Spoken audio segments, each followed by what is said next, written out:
the damn mic on. Phil, I'm like, God damn it. Sorry, YouTube. God damn it. Nothing. But it ain't like nobody watching it right now anyway. All right. I just take that one off. So we lift up our glass, family, and we toast because we're responsible for the next 7 generations. On to infinity. So we lift up our glass, we say Ashe. We toast all of our relations. As Native Americans say, the four-legged, the fin, those that swim in the ocean, those that are winged, the elements. We toast the directions, everything in the universe. We say Ashe. From this family, we move on, and I toast you. Getting up early this morning to toast with your brother Hatil, right? On the daily toast and salute your ancestors. So I hope right now, man, you're just thinking about some of the people in your life that really made a difference, that took the time with you to help build you up, right? I hope that you are really, really thinking about them. You know what I'm saying? I hope that you're lifting them up. This is your opportunity to pay them back. This is your opportunity to pay it forward in a different way. You know what I'm saying? So we lift up our glass, we say Ashe, Ashe, Ashe. We wish you peace, power, 100 years. That shit's strong. Yeah. Mm-hmm. Mm-hmm. Mm. I taste the skin of the lemon. I use the whole damn lemon, seed and all. Use the whole lime. Use the whole ginger. If I could find some peppers that I trusted, I use the whole goddamn thing too. All right. So family, the lines are open. If y'all want to talk, we can talk. If you want to hear music, we can hear music. Let me know what y'all want to do. So I take it in any direction that y'all want to take it in because y'all here. If you here, let's go on in. Let's rapitates. We done salute the ancestors. We done did the daily toast. Now we can break it down. We can talk about whatever you want. The lines are open. Let your voice be heard. 614-556-4535. Be on YouTube. You know what I'm saying? Because you come up, they won't see you on Facebook, but they will hear you. All right? I'm gonna post up the link that you can go to Facebook and check me out. Able to invite you on. I don't know how that worked yet. I'm still working on that part of the equation. Y'all know I'm a scientist with this, right? Okay, won't let me do it. All right. So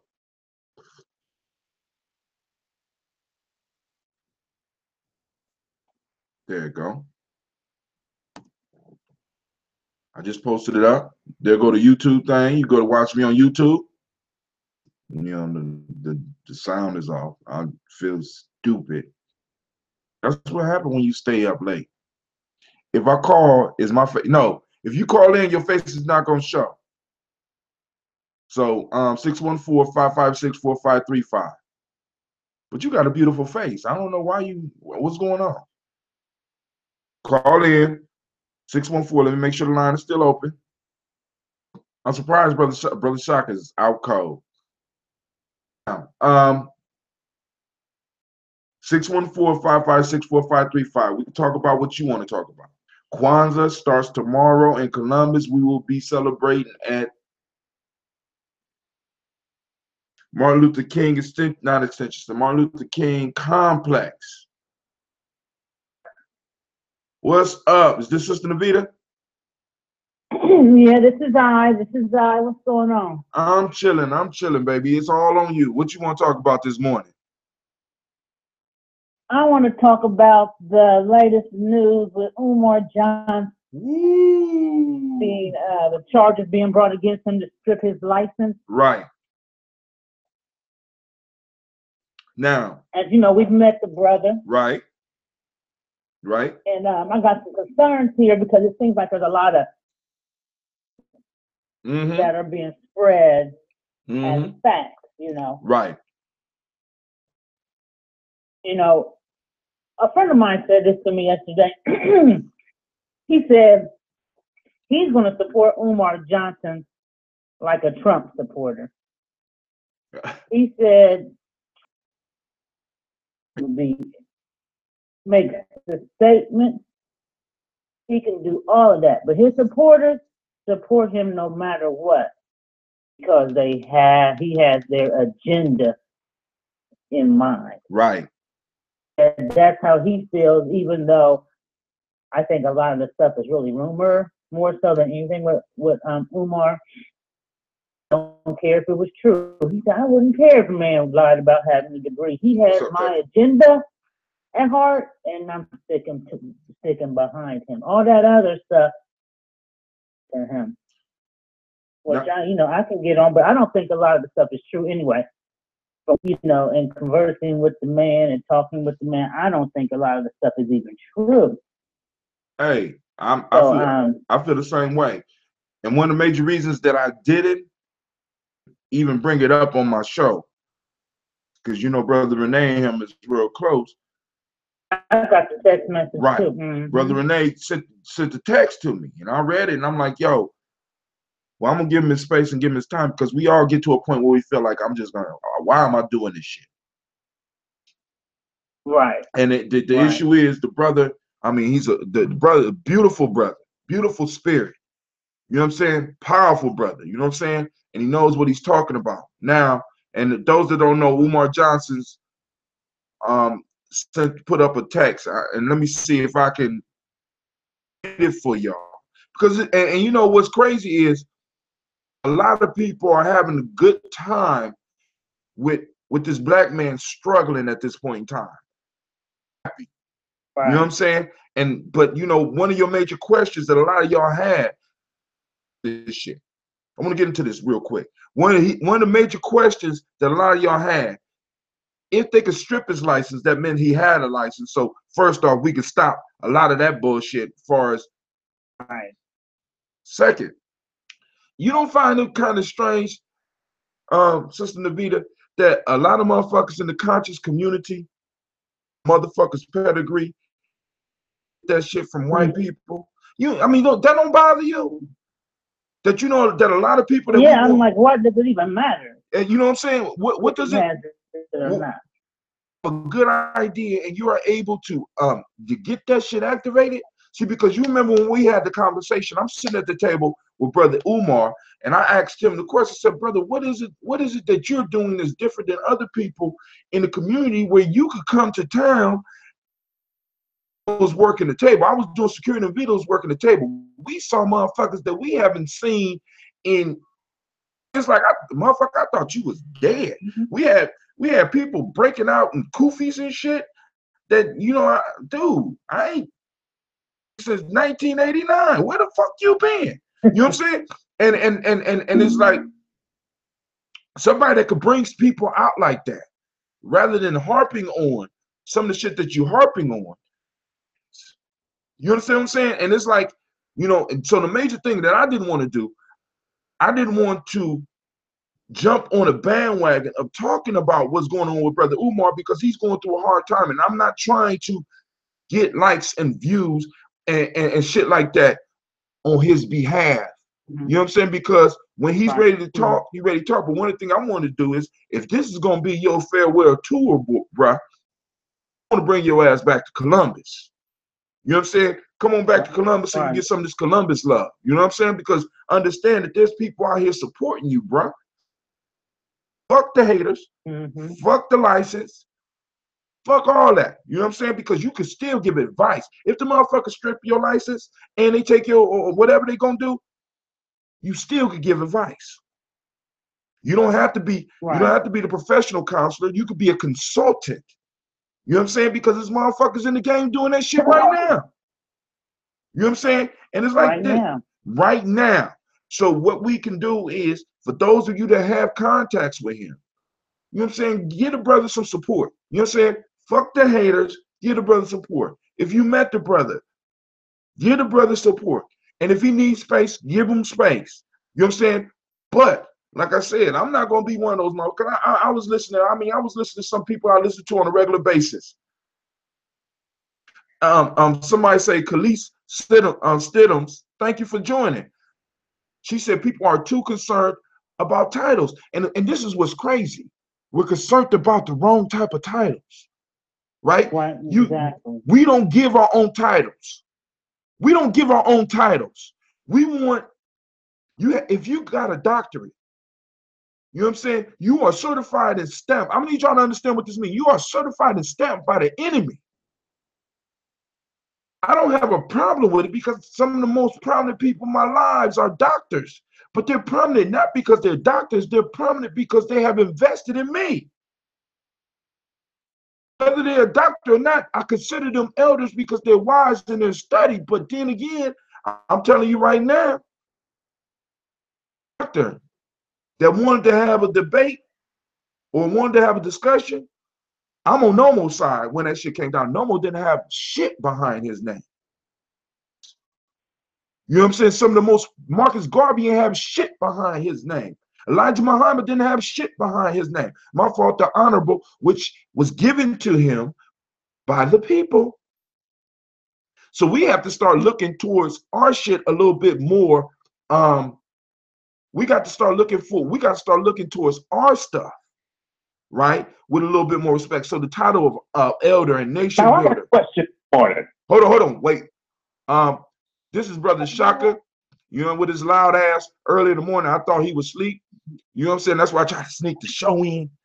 But I'm just joking. No, but I want to say shouts out to my sister, Miss Sister Debbie. How you doing? But go ahead. What's up, Shaka? Yeah, you are talking about titles, and that's a very sticky situation. Yes, it is. Because on one side of the coin, there's certain titles that lead to entitlement. And as you know, in movement, you can't kill entitlement with entitlement. All right. On that same side, we have to, the people have to be steady about those who are self-proclaimed, claim things that are not necessarily legitimate at the door. If somebody came to you at the door and they claim to be Jehovah's Witness and they want to step in your house, but you're looking at them up and down and you know they ain't Jehovah's Witness. Are you gonna let them in your house? I'm not letting a Jehovah's Witness in my house. Shit, I'm sorry. Yeah, at the end of that example, I said to myself, I wouldn't let them in anyway. But the whole point is, go ahead. I just posted, someone had put this on, I guess they went to, I don't know if they paid to get access to this, but the page, it should show up. I did it on my phone, Hot Tim, his degree. But the reason why I think he said he has a degree, he should be able to back that up, which I feel like he has backed that up. And like Hot Tim said, if he didn't have a degree, then they wouldn't be able to be trying to strip him of something that he doesn't have. So I don't even, what bothers me about that is I can turn on the TV, come on, Dr. Phil can come on, and I ain't heard nobody ask them to produce a degree or anything like that. And I know Black people who sit in front of their TV and watch those shows. It's never a question. But as soon as somebody Black who says that they got those degrees and they come in to help Black people, they want them to prove it to them. Now this man is reaching, these people on TV are reaching millions. It's bigger than that. Dr. Phil and the other Dr. Oz that you're talking about, they are delivering products and services on a daily basis that people believe in. Now the thing is that you get into a Dr. Umar and he's force feeding, in a sense, a very entitled passage that's hard to swallow for those who are not not even of African American descent, but of Moorish descent. Part of the African American community thinking, well, am I even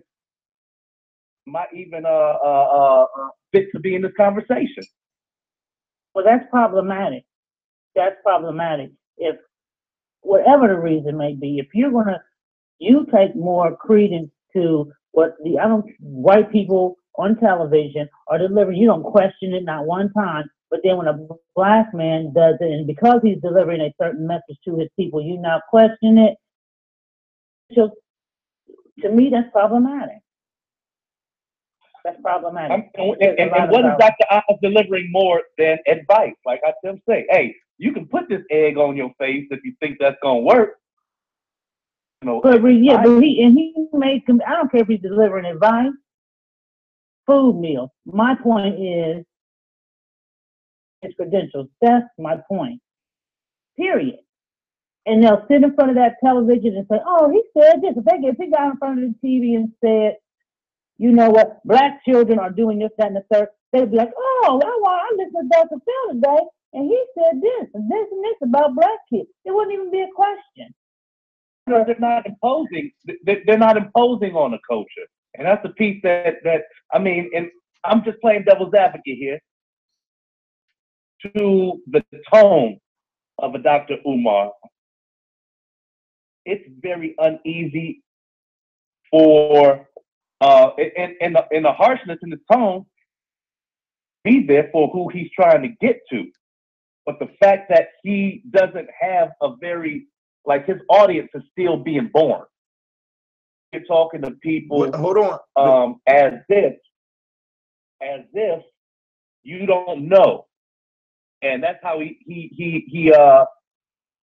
that's how he addresses the entire public, as if y'all just don't know. So let me break this down for y'all scientifically. I don't know. I sat with him personally. I didn't feel like that, but go ahead. I mean, because listen, he comes, and it's like he just now started getting. He just started now getting on the TV. You know what I'm saying? I mean, because he did that thing, that interview on. Well, not even that. Is because you bring up a good point. Both of y'all bring up good points. But we got to understand that Dr. Umar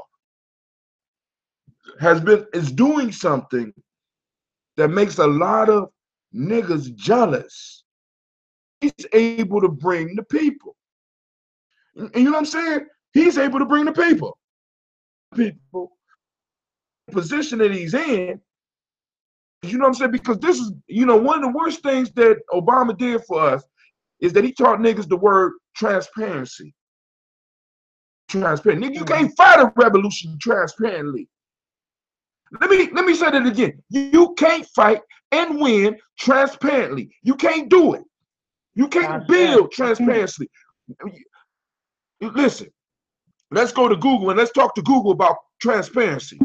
You know what I'm saying? They beefing with Amazon right now. You think they're being transparent with Amazon? No, motherfucker. I mean, we expect certain levels from our so-called leaders, and it's just unattainable. All right, you and I. I mean, for you to represent and for a process, all right, you represent the process of self-mastery. Right. Right. It's a process that an individual has to go through to be able to speak. I mean, because you can give somebody the answer right now, all their problems in the world, but if they didn't ask a question, it's irrelevant. If they didn't ask a question, they'll never put the answer in context. Go ahead. So I'm listening. The whole piece about self-mastery is that the process is an initiation. And when you look at movements, when you look at what people call cults, it is when a collective of folk are being initiated at the same time to be able to come out of darkness all at the same time. Is that happening for Brother Umar? What's happening with Brother Umar? Now listen, I'm saying, what I'm asking is this, bro. I mean, because I'm like this, I hear you, right? But the question, hold on, we got people on here that's saying stuff. Even when you go to doctor appointment, we don't ask for credentials, but we put all the trust on them. See, and that comes with that social capital of being white. You know what I'm saying? You don't have to be asked. You could walk in and say that you're a doctor, and all of a sudden it means something. Brother Umar says he's a doctor is a problem, right? I'm gonna read some of the headlines, the level of jealousy that this brother has to deal with. This is from Celeste. That is what happened with Dr. Ofra Kosan, who did Kanye's mom's surgery. Well, probably wasn't even a real doctor. You can't find anything totally transparent. They can take his paper, but they can't take the knowledge. I just hope the brother doesn't give up.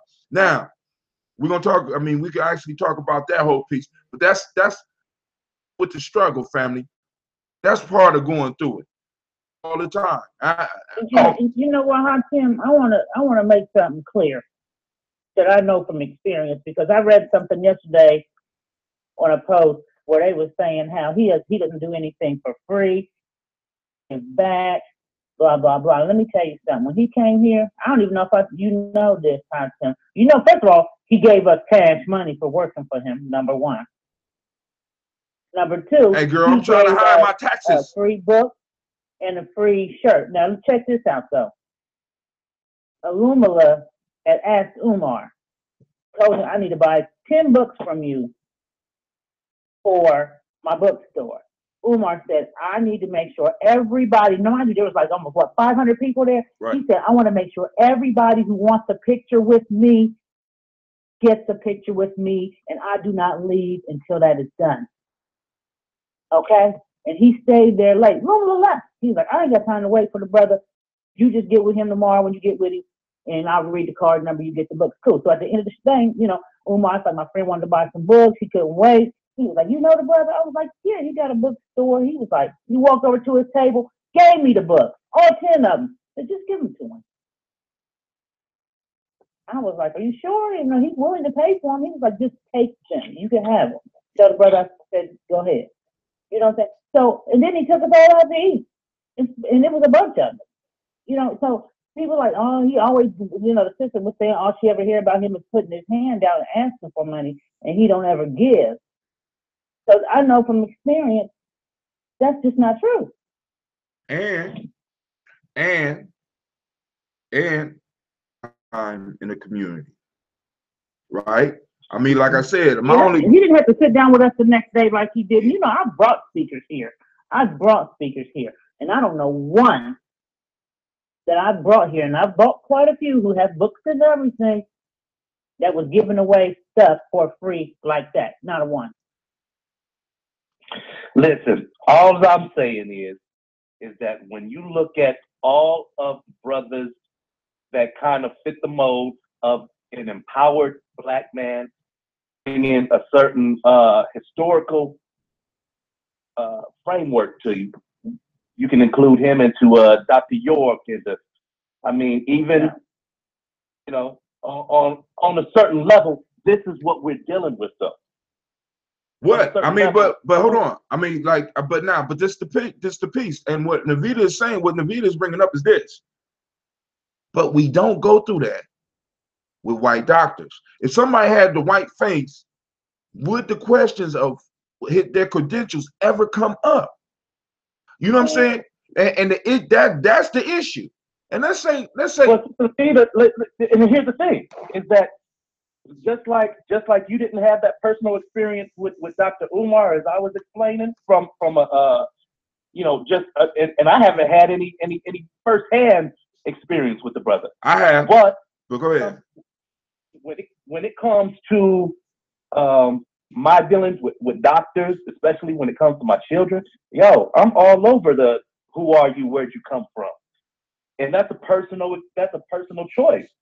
If we go to a doctor and we don't have that conversation, it's a personal choice. But I'm saying also that might just be a standard that we have to evolve to. I mean, through this conversation and acknowledging it, maybe we should check, because anybody that's doing any service on us whatsoever, I don't care if it's a mechanic. You know who the backyard mechanics are. You know who the ones are that have the office and have the certificate by the office. You know what I mean? If at the end of the day you believe in their work and you pay them to perform a service and it gets done the right way, that's what's important. That's what we've been saying. But That's yeah, but whether the degree is valid or not, though it is valid. Right. But I mean, but let's even go to the point of the brother don't have a valid degree. Let's have that discussion. Right? Let's say he don't have a valid degree. Tim, he's breaking up real bad on my end. Who, me? He is. Oh, y'all trying to be funny? Y'all saying I'm breaking up? We breaking up? Is that what y'all saying? Sound like goggling apple juice. I know. Right. This cheap ass mic. I'm working on getting another mic. I think my sister may have bought me a new mic, so I'm going to have a better mic. But I'm gonna call back. If somebody loved you, they should have bought you a mic. Where's Santa Claus at? I was gonna tell y'all a story about what happened when Santa Claus came to my house. Hang up. I can't understand.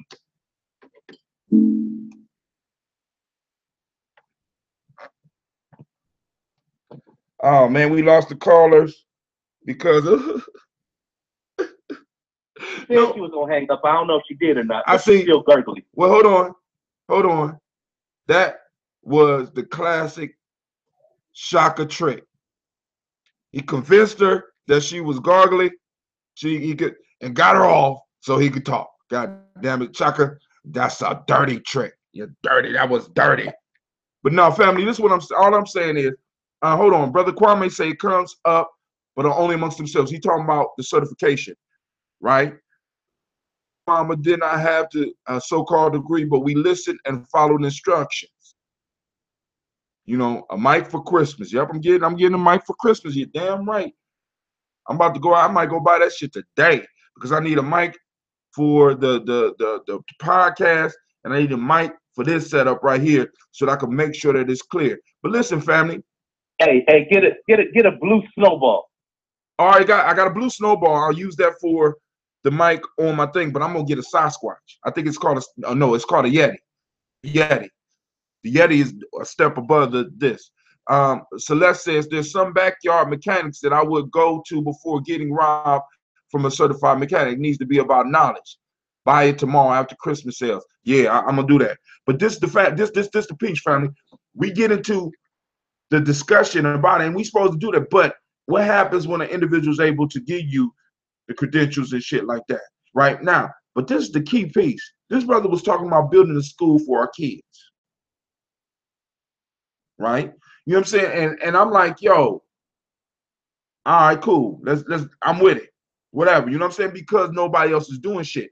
What do you do? See, because the level of hate and venom that is going towards this brother, I believe is totally unfair and unfounded.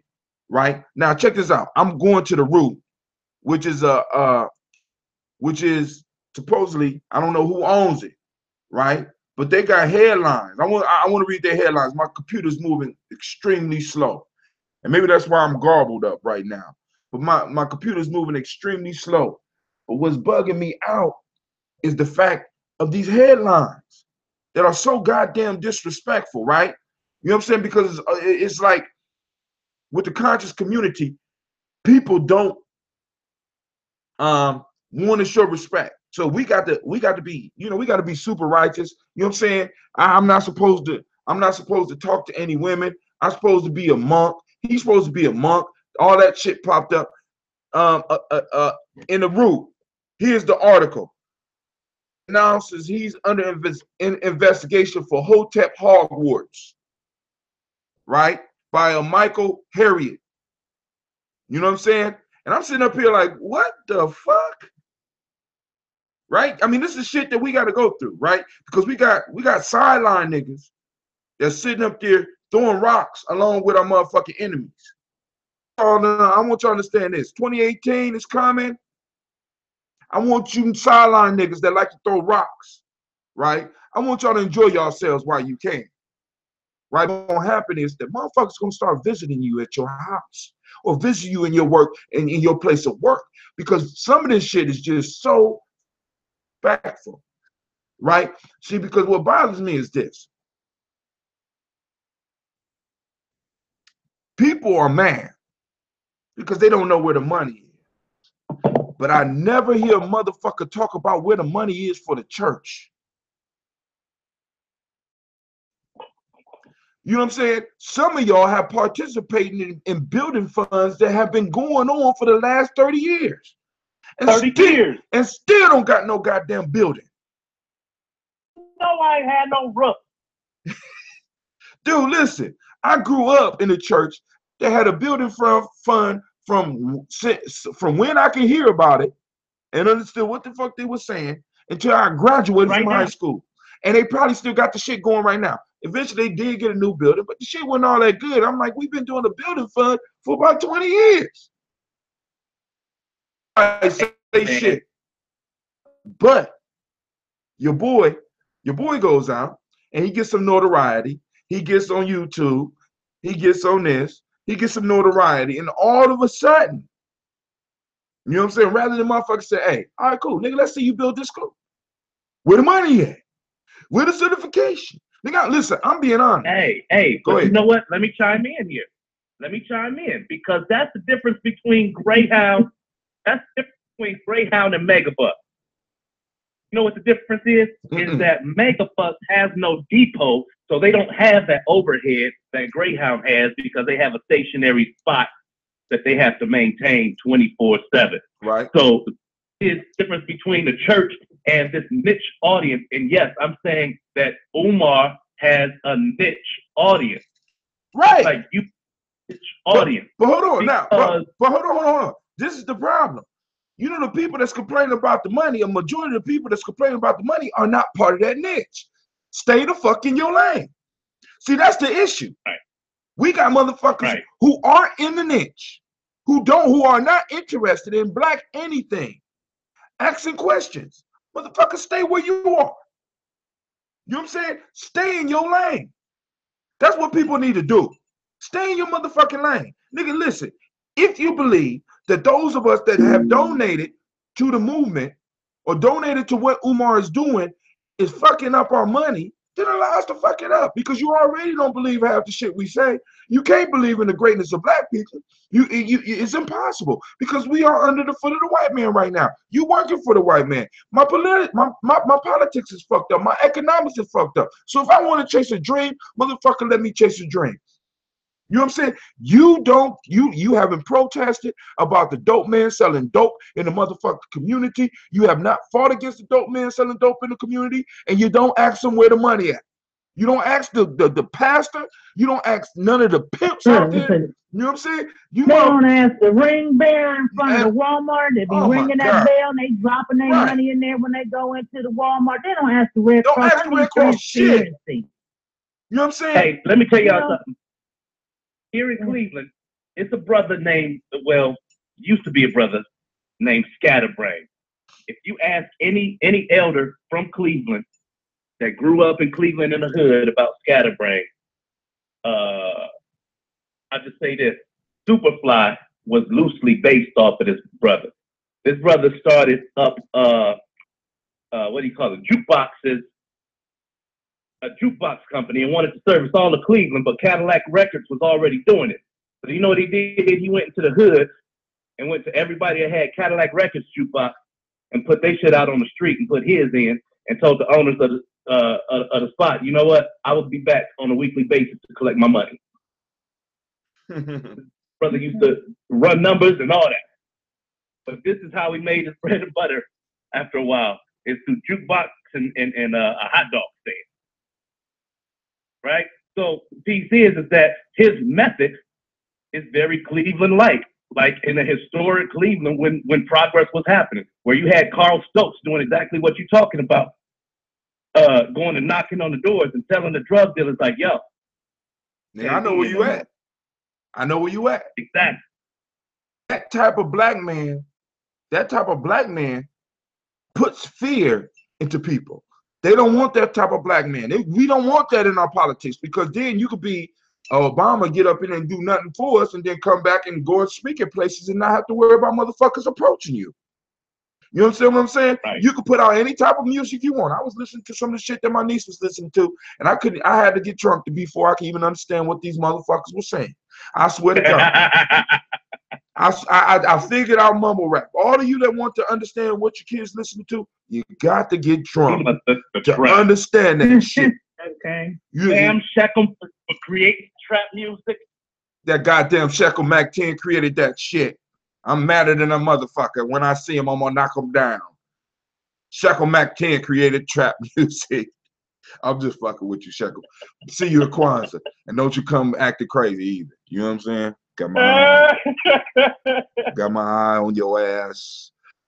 But the point that I'm trying to make is, family, we expect when somebody say they're conscious, we expect certain things or expect certain things from them.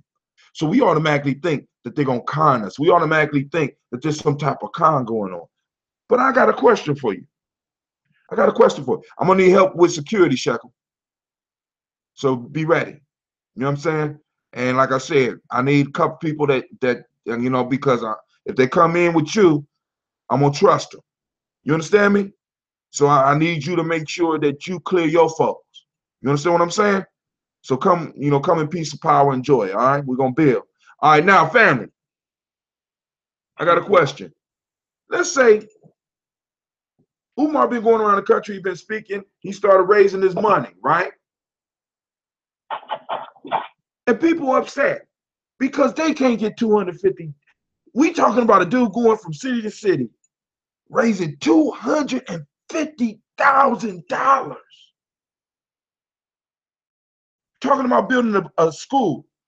People want transparency. They want to see where the money is. And I'm like, I don't even give a fuck. I mean, I'm just being honest with you. I don't even care where the money goes. See, because that means that you gave $10, you gave $200, you gave money that you was gonna waste any motherfucking way. Is right. Why? You know what I'm saying? He never asked nobody, hey, go into your retirement account and give me your whole fucking retirement account. Because the school is that important. You know what I'm saying? People got mad because he came out and said black folks is trifling. Now, I'm a black folk and I do some trifling shit. And I got a whole group of young black folks that are trifling as fuck. You know what I'm saying? When somebody say some shit like that, all of a sudden it becomes an issue, right? Because we doing shit that is trifling. You know what I'm saying? When a nigga will buy a car, think about this. Nigga buy a car and get wheels more expensive than a car. And get a stereo system more expensive than that shit is trifling. You know what I'm saying? You got child support, dude. Your baby needs shit. You going to the club and popping bottles. That shit is trifling. You know what I'm saying? I can't bring the baby to the club with me. So listen, I'm looking at his GoFundMe page, and this is why I talk about how people are spreading a lot of falsehoods, because his GoFundMe page is still up, and I've seen people saying that it was taken down because he couldn't account for the money or something of that nature. But the GoFundMe page is still there. I remember when we sat with him, and he was in question about monies, and he was able to pull bank statements, etc., proving that the money is still there. Also, it says he's raised $403,000. 400 and see on the GoFundMe. That's now I want y'all to. This is what they do. Why ain't he opened the school yet? I don't think people realize how much money it costs to run a school. They act like he's just going to buy a building and then that's the end of it. How are the teachers going to be paid to sit in this building? How are these kids going to eat this in this building? You got to pay the utilities. You know what I'm saying? Gas, electric, water. It costs millions of dollars to run a school. His goal is $4 million. He has $403,000. That's really why the school ain't open, because he doesn't have enough money. But if you remember when we sat with him, he said he was tired of people complaining so much that he was going to go ahead and purchase the school. But he has to find something that's in the budget, because he got to find a cheap school. That takes time. He's still using his money to travel all over the United States to find a school. Remember how, Tim, he said, if y'all got something here that you think I can use, I would like to take a look at it. Y'all got any empty schools here. But whatever happens, I'm going to take the money and I'm going to get the building and announce it in January. See, and I'm going to do that at least, because they're going to keep acting like I'm spending the money, and I'm not. But he was doing that just to pacify people when he really didn't even raise enough money to open the school in the first place, to have it operate the way a school should really operate. See, I'm going to say this. Go ahead. the process of acquisitioning, building for a school has nothing to do with money in your pocket. It has all. No one said it had anything to do. I'm sorry. Go ahead. I'm saying. So I mean, the funding part, as you're saying, you know, people don't understand what the budget is to be able to raise a school or whatnot. What it really takes is relationship, because the process of acquisition, you know, something owned by the city to open is, you know, they will give him one. He's not trying to be owned by the city. This is a private school. Because he's getting no city funding. Though. Right. You got with what he's talking about. What city gonna let him come in and open up a school that's going to be doing 10% of what the fuck he's saying he's trying to do? See, because he even downscaled the vision of the school to where it wouldn't even be where the kids would stay all the time. So he is even thinking 20 years ago in Columbus, what about the dudes that opened up the military school, misappropriated all kinds of shit, was rolling around? See, but hold on. I remember that. I don't think that's what happened, though. But right, because I knew some of those people, and I didn't see that shit. See, because I need you to understand this, family. I want y'all to be out there. See, I want y'all to understand this. I have a brother right now. Whenever you move towards something that is going to be successful, let me tell you something. Like, for example, everybody heard. He didn't misappropriate funds, though. I want that to be clear about the school on Allen Creek. You know, y'all hear stuff and just run with it. You need to really and thoroughly. He didn't misappropriate funds. You don't need. He was shut down because before I'm misquoted, he was on the news for misappropriating. So let me just no. But hold on, he was on the news shut down because he was complaining about this matter of discipline towards the children was what was in question with him. Because I was going to send my son at that time was small, and I was going to send my son to that school. And he had parents that were upset because of the disciplinary actions he was taking with their boys in the school. That is why that man was shut down, on the verge of going there. Hold on. And I want you to think about this. Parents had a problem with discipline at a military-style school. What the fuck? You know what I'm saying? And then also, but now let me say this.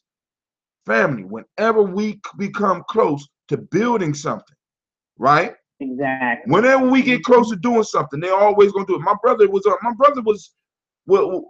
in serving time right now, like he was selling dope, because he started a company that was competing with the likes of Pepsi and Coca-Cola. And I know a lot of people like, well, I read in the news. Listen, they had 70 employees all over the country, right? But all of a sudden, he misappropriating funds. That's how they try to make it spin. Oh, yeah. Listen to that. That's how they can't listen to that shit. They like to spin it. I don't trust that shit. You know what I'm saying? They do work the same way. Oh my God. And see, and then people don't even look at some of the shit that was, not most, they do. I mean, because think about this. They come in and they're going to take their shit. For example, I want y'all to think about this. Nobody even thinks about this shit. Oprah just sold 25% of her company, 25% of OWN for $70 million.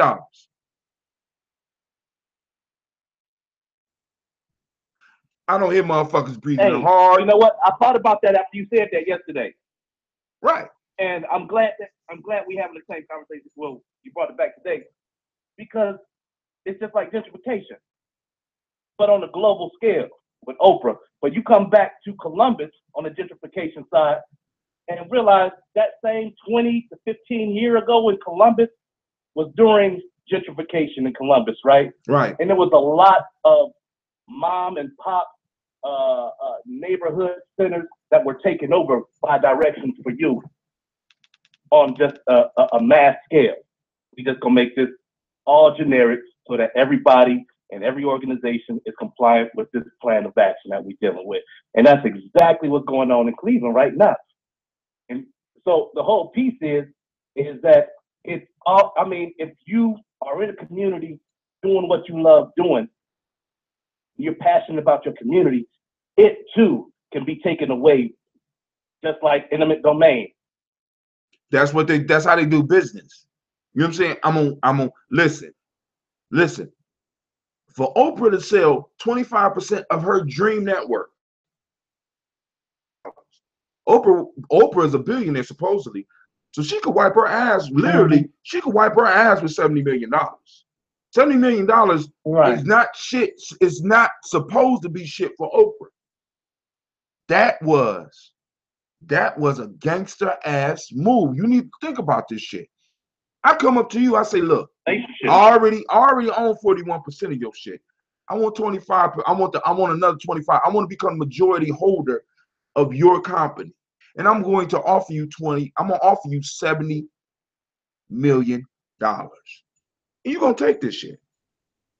That wasn't that they took that shit from her. Us. You know, because this is what we don't understand as black folks.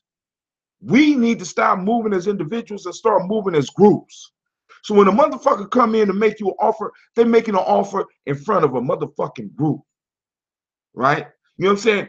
And every group need to have that one crazy motherfucker to be like, look, nigga, look, let me holler at you. White boy, let me holler at you. That Damon Dash. You know what I'm saying? Let me holler at you.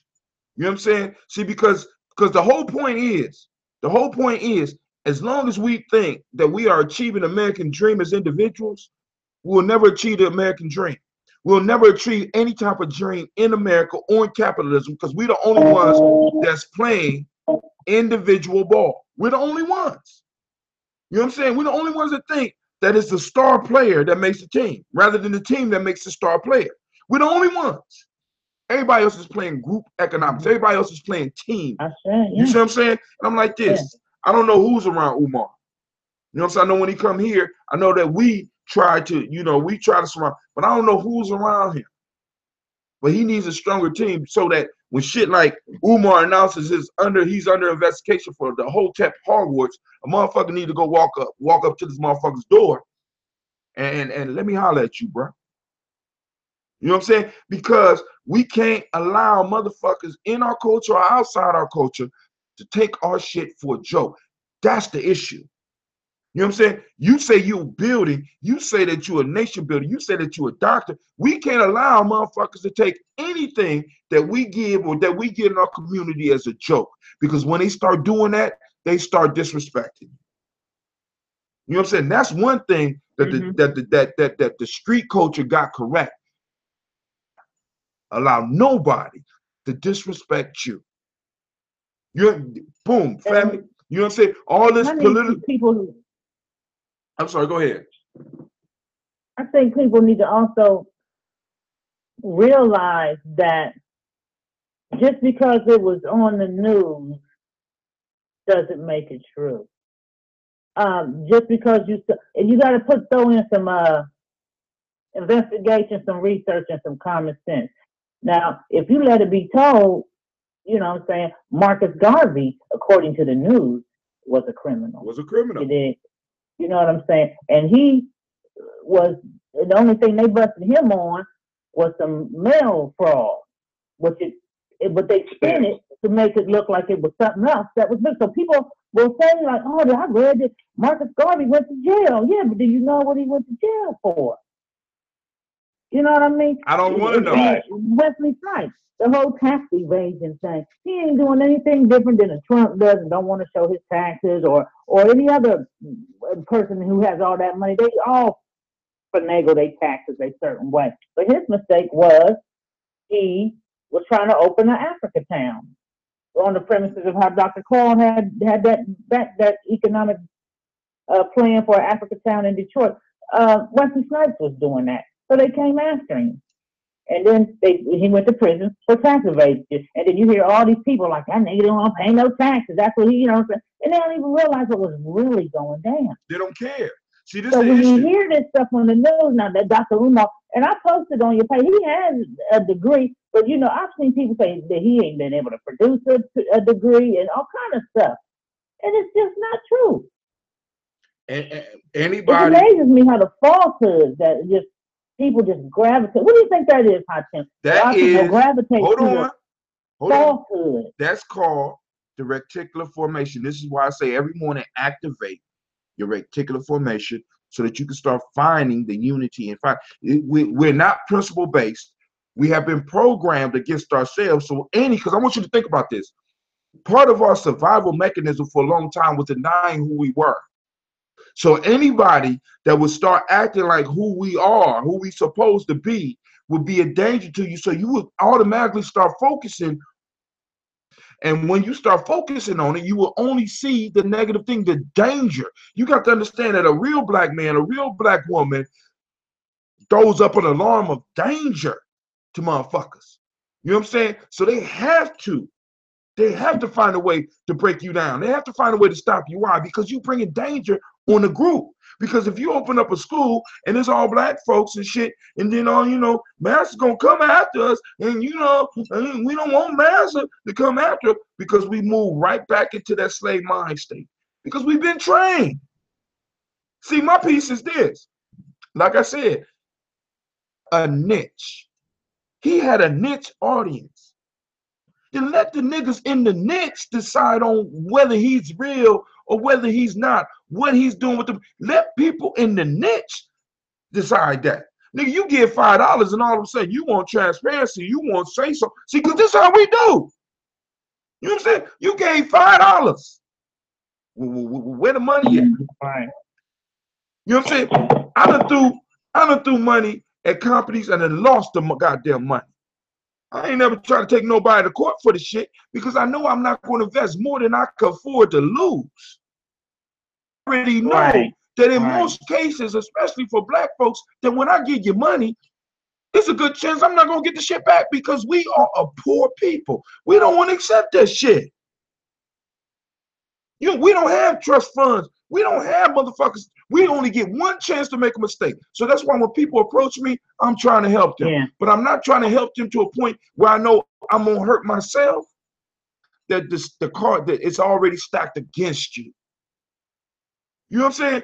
And a lot of people don't want to deal with that shit. This is why I say, Hatem. Go ahead, because we play as individuals. When it comes to Dr. Umar, you can have the transparency, transcend all people level. And you can have the heart of Gandhi, but if you got the tongue of Malcolm, you a threat. Yeah, and and people are really pro Malcolm, but when Malcolm was out, nobody liked Malcolm. Oh, black folks didn't like Malcolm X. They was dogging Malcolm. A lot of black folks were dogging Malcolm X. Not only Malcolm X, but Martin Luther King. See, this is what motherfuckers got to understand, right? This is why it's important that we understand our ancestors. Because listen, ancestors and stuff like that are important, because what happens is if we don't take possession and ownership of the stories of our ancestors, other people will. So now we think there's a whole bunch of motherfuckers. Anybody can say, "Oh, I said I talked to Malcolm X, so I march with Martin," and you know what I'm saying. All of a sudden, they get some credibility on that shit. But we know for a fact that there was a majority of the people in our communities did not like Malcolm, did not like Martin. This is why when motherfuckers come to me talking about elders, I'm doing my research. Just like y'all do with Umar and shit. I'm doing my research. What do my other elders say around me?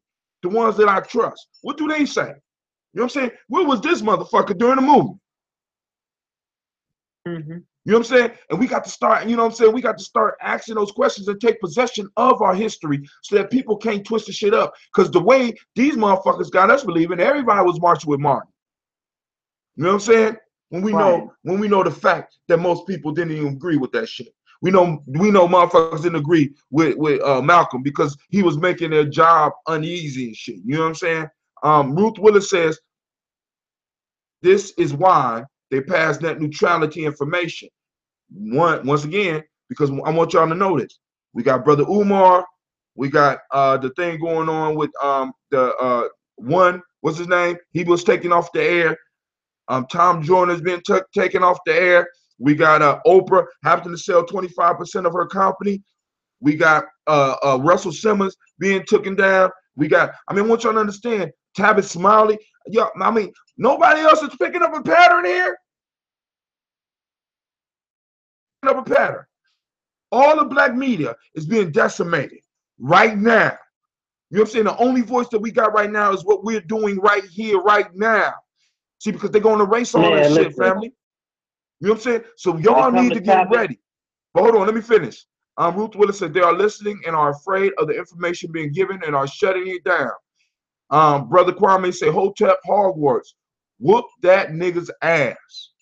And I'm see, because this the whole piece, man. It's like this, family. Listen, we need to, as a community, we need to start taking a stance. Because it's like this, family. If we don't respect our own shit, nobody else would, nor should we expect them to do it. When niggas come out, or even I mean, see, because like this is why in 2018, developing the security core of the community here in Columbus and hopefully in other cities, y'all working on it. Why? Because motherfuckers is gonna get paid a visit. You ain't gonna get the people's votes no more and not have no motherfucking repercussions for some of the decisions that you make. You understand what I'm saying? Because the whole piece is because this is how other people deal with it. Y'all got to understand, family. These motherfuckers rolling like gangsters. Because let me go back to what I was saying about Oprah. Please understand, was given a Godfather-like decision. Oprah, I'm trying to reason with you. $70 million. That's a whole lot of money. But I'm a billionaire. $70 million is nothing. Well, look, we're gonna give you $70 million, or we're gonna shut your shit down. That's probably how the decision worked. Y'all got to understand, family, they ain't fucking with us. They ain't being politically correct with us behind doors. They're not doing that shit. And we keep on trying to play by the rules that they set. We playing by the rules that the motherfucker that robbed the whole world has set. What the fuck wrong with us? Or somebody like a brother Umar start doing something, we start listening to them. Brother Kwame said, Hotep Hogwarts, no black media, no black news, except through NPR. Our news is watered down. Well, go ahead. I'm sorry. Y'all gone. Y'all can't let me go off because I'm pissed right now. Well, I'm about to get off here. I'm about to tune in via Facebook once again, but it's nice talking to y'all, brothers. Hey. I'll see you tomorrow. You still there, Shaka? Yes, sir. All right, what's going on? What's next? What's next? Y'all got me hot. I'm mad now. I was about to shut my shit. I'm mad. I'm mad. It's time to join all our resources together. We need it. You know what? I'm thinking about I'm thinking about coins. Oh, family. Hey, they are actually that shit might already be out. You just put it out there, and the motherfucker already that shit is up on the market right now. You just blew it. You should have kept it quiet. Blackfin, you know what I'm saying? Because there's a whole bunch of them. And then also with the whole blockchain technology, we need to might focus a little less on developing a currency and start smart contracts or even developing the tokens and shit like that. I mean, there's a whole other sides to this shit that we're just looking at far as the money. We need to look at some of the other things that blockchains can be used for and start using them as tools of empowerment as well. I mean, I ain't saying to take our focus totally off of currency side, but it's still smart contracts. It's still tokens that can be used. Like, for example, for my show, I'm thinking about developing some type of token for the people that's viewing. And after so many views and so many comments, free ambrosias. You know what I'm saying? You're going to be able to trade those tokens in. Like that. You know what I'm saying? Smart contracts. We can have contracts between us that where the contract is working for us, so we don't need the middleman to make shit happen. You know what I'm saying? So we can be like, all right, cool. We are going to do a contract for a year, and we're going to put up this amount per month. Boom, boom, boom. Smart contracts. We're going to all sign on the smart contract here, and they're going to pull from a pool to fulfill the contract. Ruth Willis says, Ruthie, she says, they are giving us the news they want us to hear. After decades of misinformation, that's why you have problems with your show sometimes.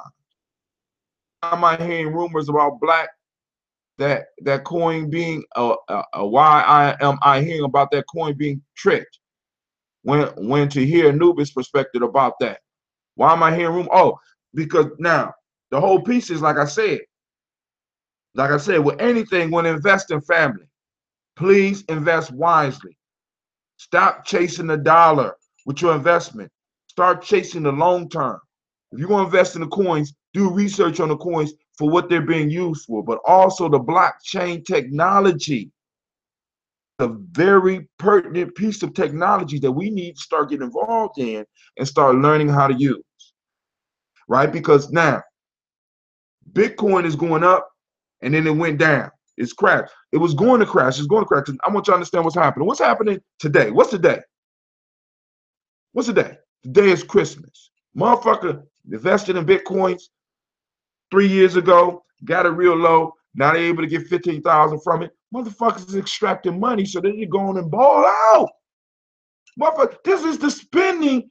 This is the most spending time of the year. So motherfuckers is pulling money up out the markets and motherfuckers talking about this crap. But we got to understand that people are using the capital that they have earned. I have a friend who has been in Bitcoins since Bitcoins was 2 years old. All of a sudden, we got all these new people coming in and they push the price up. What should he do? He should extract some value, some of the value that he's been working hard on.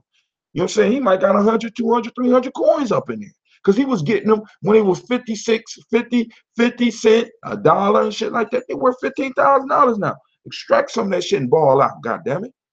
You know what I'm saying? Don't forget to invest in Gye-Nyame Journey. You know what I'm saying? Buy a book, nigga. Buy a book. You know what I'm saying? I'm just saying. All right. But so be careful with anything that you invest in. Any investment, don't invest what you can't lose. Because investment is about a steady build-up. All right. You know what I'm saying? And then, like I said, and if you faint of heart, stay away from it. You know what I'm saying? Shekel Mac-10 say, Assalamu alaikum, and big up Shaka. We must go back to the drum beats or something. You know what I'm saying? That might be a good coin right there. Family, we have to we have to line up with our culture. And our culture will be our guide. You know what I'm saying? Because I want you to understand, one of the things that I'm really understanding and I'm learning a little bit more by reading African folktales, and I told y'all this before, a lot of our African folktales deal with the reality and the harshness of life.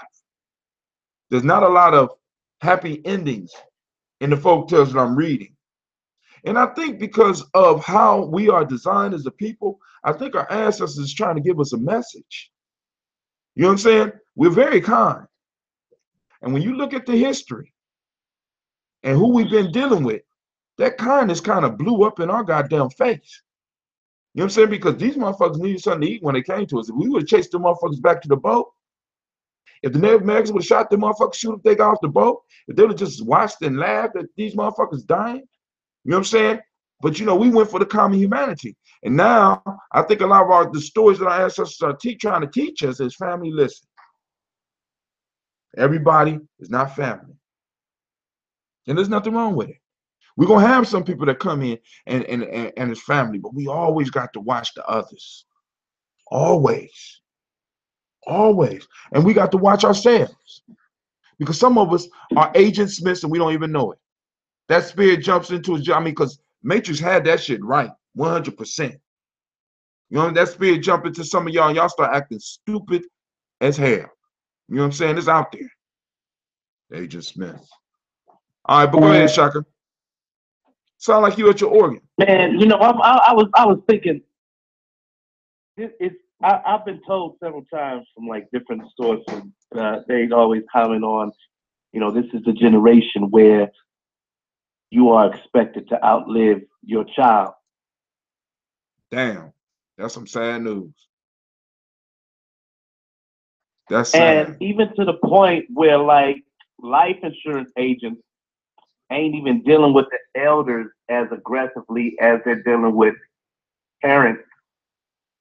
Get life insurance on your kids. I mean, it's a better chance, it's a better gamble that you'll get some kickback on that, and even, you know, getting life insurance for yourself. Insure your child first.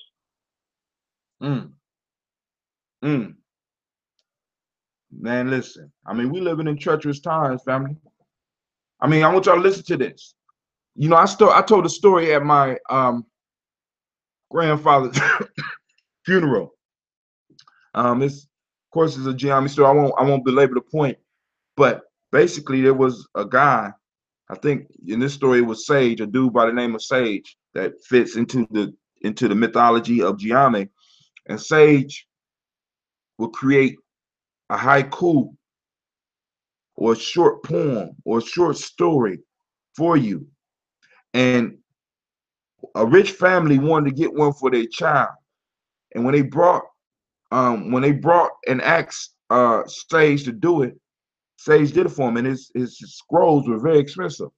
And on the scroll he wrote, and he told him, don't read it till you get home. It says, grandfather dies, father dies, son dies. They wrapped it up, they took it, they didn't read it till they got home. So they got before their son's crib, the grandfather and the father got before the son's crib, and they opened it up and said, son, here's your scroll. And they read it. It says, grandfather dies, father dies, son dies. They looked at each other. They said, we're not going to get this. No. They got upset. They got back on their horses. They wrapped that shit up, and they rolled back to Sage. And they said, we want our motherfucking money back. Sage said, for real? Yeah, we didn't know. Boom, boom, boom. Sage said, here, I'll give you the money back. Give me the scroll. They start looking and said, what? He said, this was my best scroll that I have ever wrote. This is going to be a classic. I will save it for somebody else. They said, hold on. No, Sage said, listen, I'll give you double the money for the shit back. They're like, wait, hold on. He said, what's the secret of the scroll? This sound fucked up. You wishing death on my father. You wishing death on me. You wishing death on my son. I said, no, I'm teaching your son the order of life, you goddamn fool. No father ever wants to bury his son first. Now, what Shaka just told us is that we're living in a world where there's a bigger probability that you will be burying your children before you die. That shit is totally unnatural, family, unless you are in a state of war. I'm sorry. Unless you are in a state of war. Go ahead, 2016. Go ahead. I'm sorry. Go ahead, Shaka. So, it's just important that we prepare every nest egg opportunity for our young. I mean, and Pharaoh goes to my meetings and he sells his art. And I think it's dope that that I have a community of people around me that know my son, that will patronize, and you know what I mean? It's a beautiful thing to see. But to be able to, continue that process, teaching them to produce and not just produce, but to learn the process of monetizing what should be monetized and keeping sacred what is yours. We are. Ms. Jackson says, are we not in a state of war? We are in a state of war. Like I said, I'm asking the question for those out there that think we're not. You know what I'm saying? Because if what Shaka is saying is true, then we are receiving casualties. And usually young men go to war. Young men and women go to war. Family. And we sitting up here arguing about somebody's goddamn degree. You know what I'm saying? Somebody's trying to get your children's mind state together. Hell, if anything, if you didn't like his idea, we're yours. Talking about Brother Umar.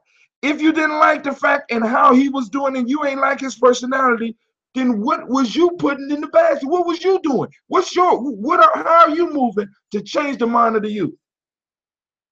So now we got a brother wounded emotionally now because he's sitting up here doing what all freedom fighters do eventually. Why the fuck am I doing this? I need to just get the money back. You know what I'm saying? Don't get the money back. Spend that shit. That's how I am. You know what I'm saying? This is why this is why I trade ambrosia for money. Because motherfuckers will piss me off, I take the motherfucking money. I'm just fucking with him. Well, I might do that shit. You know what I'm saying? That's why I trade. You know what I'm saying? Sister Navita is supposed to send on my timeline, family. You know what I'm saying? And the piece is, you know, look at the intention sometimes. You know what I'm saying? Stop all the harsh judgment. You know what I'm saying? It's important to judge, but are you being just in your judgment? Is your judgment being twisted by your enemy? Kind of uncomfortable for us to think about that, because all of us want to believe that we are in control of who we are. But family, your whole self-image has been created for you in most cases. You know what I'm saying? Can you read the text message he sent? I did not hear. Okay, let me find the text message that Brother Umar sent. Because you know I'm on my phone. More important to discern, right? Let me find the text. If anybody else out there got it, put a link up so I can read it to Brother Kwame. Because my computer moving terribly slow. Umar Johnson announces his investigation for, oh, that pisses me off. Hotep Hogwarts. Oh my God. Umar Johnson, I was wrong. His name is Dr. Umar Johnson. All right, somebody came back and apologized. Oh, that's July 2018. Controversial, the griot, controversial Hotep Dr. Umar Johnson may lose his license. Black Twitter rejoices. Would you hear that shit? Let me go to the griot and see if they got the text on there. Sister Navita, if you still out there, can you post up the text so I could go and click on it on my time? Well, maybe she already put it on my timeline because she be ahead of shit. Let me see. I see the one with the license. I need the text from him. The thing he. Anybody else? Anybody out there got it? I'm about to read it. Let's see. All right, hold on. She going to her text messages. Controversial Hotep, Dr. Umar. And they even disrespect the word Hotep. I mean, I want y'all to understand that shit. We got people disrespecting our, you know, just disrespect. I mean, I disrespect. Ooh, it's just disrespectful, man. But that's cool, you know. Hey, it's cool. It's funny now. It's funny now. I got a generation of motherfuckers that shit ain't gonna be funny to, right? You know what I'm saying? All right, here we go. Here we go. I found it. You ready, Brother Kwame?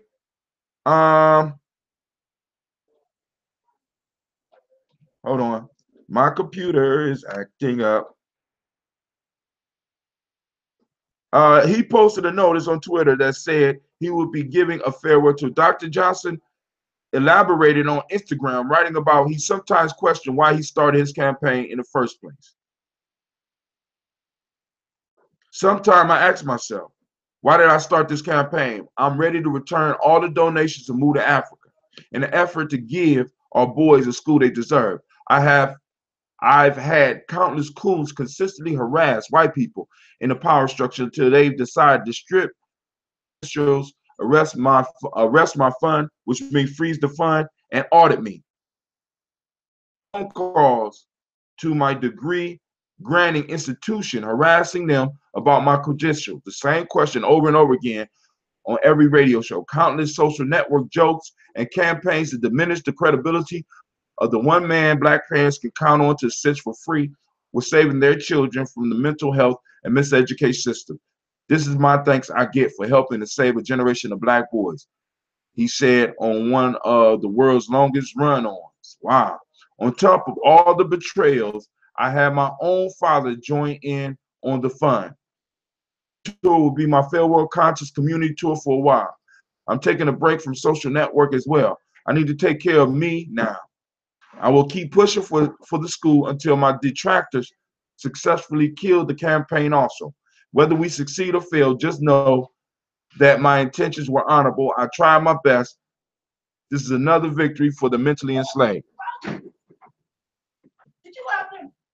That was a long time ago. Well, the door is open. You have to push it. Y'all see where Gina get that from? Y'all see that?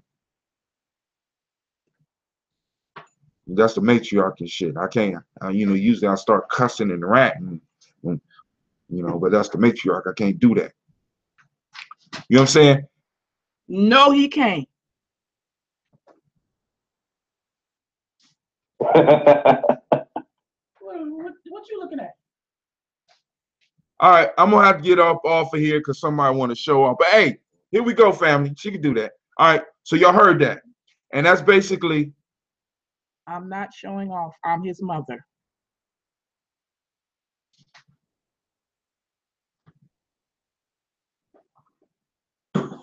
Merry Christmas, y'all. Happy Kwanzaa.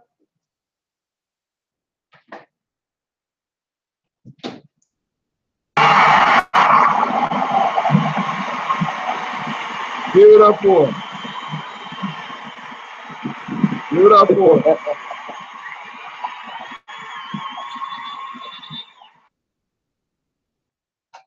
Man, y'all see that? Matriarchs do that shit. That's what they do, right? Hey, Miss Stephanie said, Miss Francis, I love you, honey. Navita says she know you too. Who? Navita says she know you too. But hey, that's cool. But all right, family. So I can't remember what was it saying? Oh, he's going through what we go through in this struggle, right? I mean, you know what I'm saying? I mean, but he go ahead. I mean, yo, it's part of it.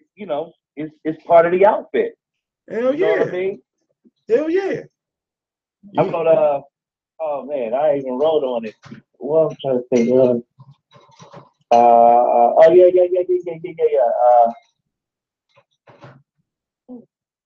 I said, if we stand on our ancestors' shoulders, they told us the road less traveled is the coldest. Young with soldiers, the bitterest of winds couldn't hold us. They thought they broke us. It's bogus. The brethren to the back stay focused. Some spread flakes, fierce like locusts. My smokers, cigarette smoke, no joke, cause some found a new way to choke us. Attention, soldier, we gotta make them fear they spoke us. Lynch like the willie that sold us mystery and fold I. Where's your daughter? Mystery and fold I shine. Go ahead, dude. Yeah. Go ahead. I want my copy of that when it comes out. Y'all heard it here first. Give him a round of applause. That's an incredible saga. Hasbury family. You know what I'm saying now? Why I got this many people? I never had this many people at one time. Listen, family. You are now listening to Gye-Nyame Journey. This is Daily Toast. We do this every day, but it's not this long. We on break right now. We prepare for Kwanzaa and Merry Christmas to those that celebrate. This is a Heart of a Simple production. Will we strive? Go ahead and say it, baby. Will we strive to blow up your old paradigm? You know right. All right, so now back to Brother Umar. This is a phase of it, man. We go through the struggle. We go through it and we start feeling it, right? And we start stepping back. I done did it several times. You testify to that. You know what I'm saying? And that was hot, wasn't it? That was hot, Brother Kwame, wasn't it? Right? But yo, I'm just like family. Those of you that know Brother Umar, reach out to him. You know what I'm saying? Kind of, big up him, because like I said, brother, listen, the haters. And since you're in the spotlight, you target number one. You know what I'm saying? But, and it's like when you are target number one, they're coming at you.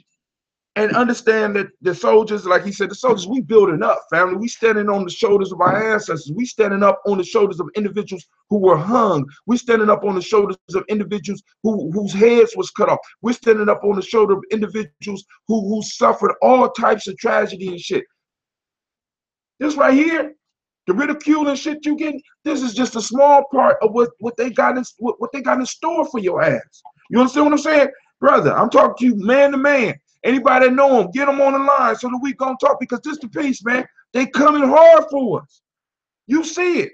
I mean, y'all really got to check this shit out. If y'all don't see the pattern between Dr. Umar, what's going on TV1, what's going on with the morning show, Tom Jordan morning show, what's going on with Tavis Smiley, they took Tavis Smiley off the TV for allegations, family.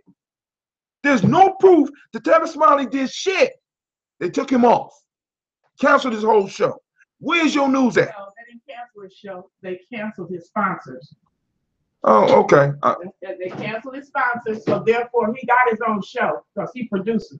Right, he produces, but it's distributed through PBS. PBS canceled his contract. Right, and so did Walmart. Okay, cool, but Walmart was his sponsor. Hey, you know what? That just opens up an opportunity for something new. Something new, right? But that's this. They're not playing with us. We the only ones playing. We're playing. These motherfuckers serious. Right. You know what I'm saying? But you know what? Sometimes, you know, we believe in our own stuff, and it is a lonely road. So sometimes it's very hard to tell progress happening because you, as the visionary, as the nation builder, as the one digging the trenches, you're constantly on your post. So see, but sometimes you get frustrated on your post, and that's cool. And we got to understand, family. You know what I'm saying? It's cool. You get frustrated on your post sometimes, family. Let me say something. Yeah. Family. Yeah. If there's some women out there, they are getting ready to go after you because they have been advertising on all the cable shows about how black women have been voting, getting who they want in office. So the next step is that they're going to come after us, not because they done found out the black women is the backbone of the community. And that's what they're getting ready to do. Get your own shit, man. Get your own. My brother, his wife, who is there, is only there on Friday. On Tuesday, they voted. On Friday, they shot in his house. But they shot in his house because his wife was the only one that was there. So black women, beware. Because Tribe up. Don't you gonna elbow me? You elbow me off my show? Yeah. Because they're gonna come after you. And they're gonna do the same thing that they're telling about the black men, what they've been telling you about the last 4 years about the black men, the Ku Klux Klan, that's AKA police. They're telling you, they're gonna tell you that they fear for their life. They gonna shoot them? Yeah, they're gonna shoot them. They're gonna shoot them. They're gonna choke them. Y'all kind of loud. Black women, y'all get scary and shit. You know what I'm saying? Uncle. Did she just thought? I thought she was about to hit me. I was about to pull out and shoot my damn self. You know what I'm saying? But yo, listen to the wisdom, family. Because think about it. I want y'all to think about it. Because I want y'all to think about that shit because it's real, family. We are targets. Y'all playing. You need to tribe up. We need to tribe up. You need to get a circle of motherfuckers that's checking on you. You know what I'm saying? We need to start having. Right. Oh, my mom said, stop putting all your business on Facebook. We need to start grouping up like this so that we know, like, for example, right now, because we have a conversation and we got 52 people on the line. Brother Anubis is not here.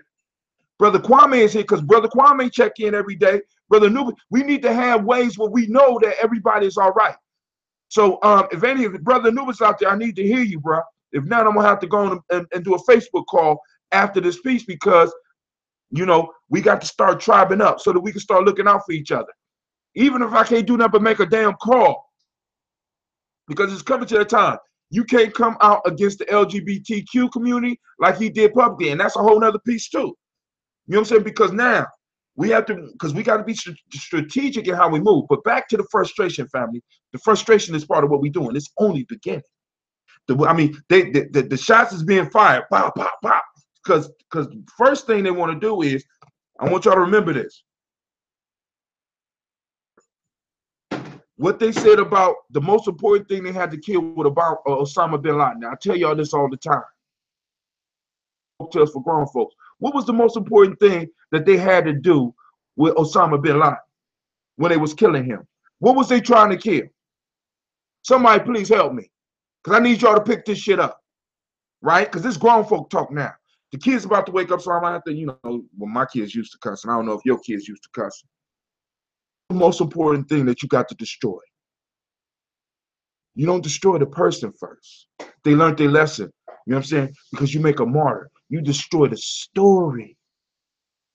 You destroy the narrative. When they went after Osama bin Laden, they wanted to destroy the narrative. Family, the narrative. They're destroying our narrative. They're destroying the only place where we can get a narrative. Now, with this whole net neutrality, family, they're gonna be able to shut us the fuck down when they want to.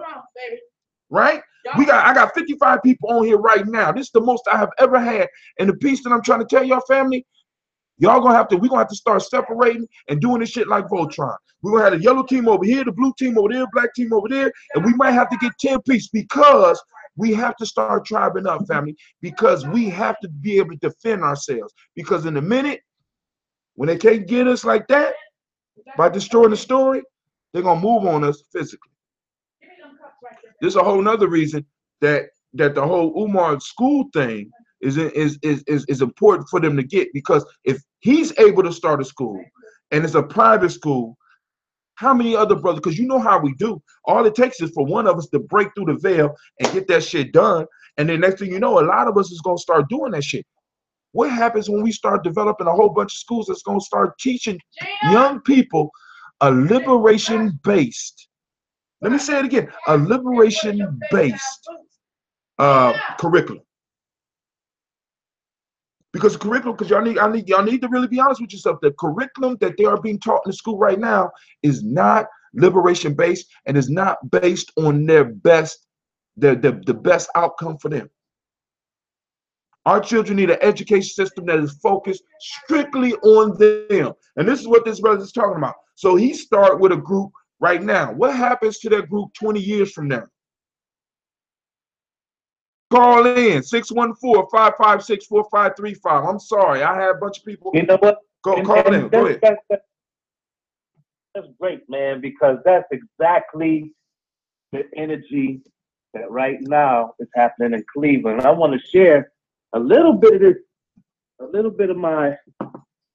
You're gonna have to sing another song now, brother. You done got them hooked. But go ahead. Oh man! If you can't do this song, I'm gonna cut you off. I'm just joking. Go ahead. I got you. But I just want to paint this picture real fast. All right. Now, a transgenerational community means that we step into an intentional community whereby the culture and philosophy that we want to teach our kids, and in practice, they understand from the behavior of that intentional community. With that, if that community interfaces with Common Core, only if it interfaces, meaning that we accept that these are the things that American cultural aspect, this is what my child needs to know. Okay, I got it, good. But these are the things that we teach from the village. Right. And the child takes that culture into a public school setting where he's able to teach through that natural that behavior that is cultivated at home or within that village environment.